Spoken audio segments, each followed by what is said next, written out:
বৈশাখী মেলার দোকান ভিটি বন্টন নিয়ে রহিমপুরে দুই পক্ষের মধ্যে রক্তক্ষয়ী সংঘর্ষে গুরুতর আহত এক, সাথে সাথে আটক অভিযুক্ত। এলাকায় থমথমে পরিস্থিতি। বক্সনগর ব্লকের অন্তর্গত রহিমপুর বাজারের বৈশাখী মেলাকে কেন্দ্র করে দুই পক্ষের মধ্যে রক্তক্ষয়ী সংঘর্ষ।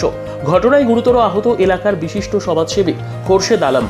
ঘটনার বিবরণে জানা যায়, প্রত্যেক বছরের ন্যায় এবছরেও রহিমপুর বাজারে শনিবার বৈশাখী মেলা শুরু হয়।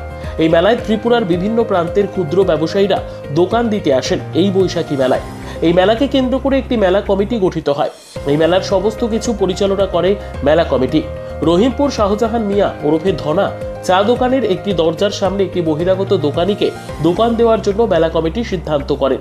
এই সিদ্ধান্তক্রমে বহিরাগত দোকানদার সেখানে দোকান দিতে আসলে শাহজাহান মিয়া বাধা প্রদান করে। এতে মেলা কমিটির সম্পাদক তথা এলাকার বিশিষ্ট সমাজসেবী খোরশেদ আলম চা বিক্রেতা শাহজাহান মিয়ার সঙ্গে কথা বলতে আসে। প্রথমে দুজনের মধ্যে কথা কাটাকাটি হয়।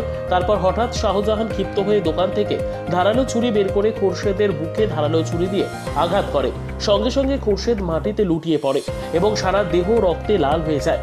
ঘটনাটি চাউর হতেই খোরশেদের ভাই সোহেল ঘটনাস্থলে আসলে লাঠি দিয়ে হাতে আঘাত করে।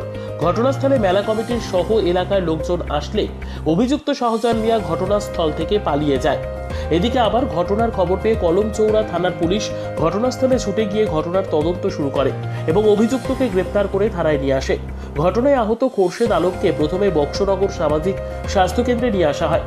স্বাস্থ্যকেন্দ্রের কর্তব্যরত চিকিৎসক স্নিগ্ধা দাস তার প্রাথমিক চিকিৎসা শেষে রোগীর আশঙ্কাজনক পরিস্থিতি দেখে আগরতলা ILS হাসপাতালে রেফার করেন। অভিযুক্ত এলাকা থেকে গা ঢাকা দেওয়ার চেষ্টা করলেও কিছুক্ষণের মধ্যেই পুলিশ তাকে আটক করে থানায় নিয়ে আসে। বর্তমানে এলাকার পরিস্থিতি খুবই থমথমে। জানা যায়, পরে ক্ষিপ্ত জনতারা দোকানটিকে ভেঙে চুরমার করে দেয়। এই থমথমে পরিস্থিতিকে কেন্দ্র করে পর্যাপ্ত পরিমাণে পুলিশ মোতায়েন রয়েছে বলে খবর।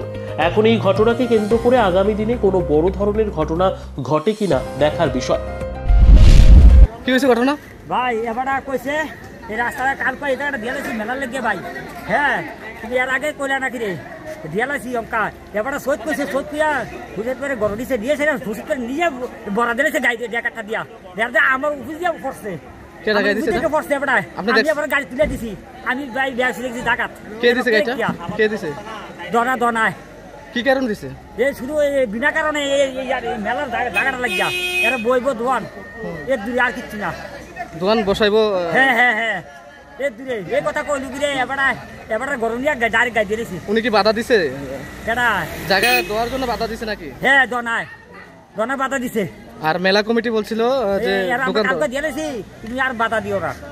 এর দূরে যে খোরশেদ আলমরে খাই দিছেন, কি দিয়ে খাই দিছিলেন? আমি তো আমার তরমুজ কাটতে ছুরি আছে, মিছা কথা কম করে আমি তরমুজ কাটতে আছি। আমার কি কারণে গাড়িটা দিছেন? কি কারণে? কারণটা কি? গাই কারণ কি? আমি তো ভাড়া দিতাম কইছি, জায়গা ভাড়া দিতাম কইছি, মেলা ভাড়া দেন।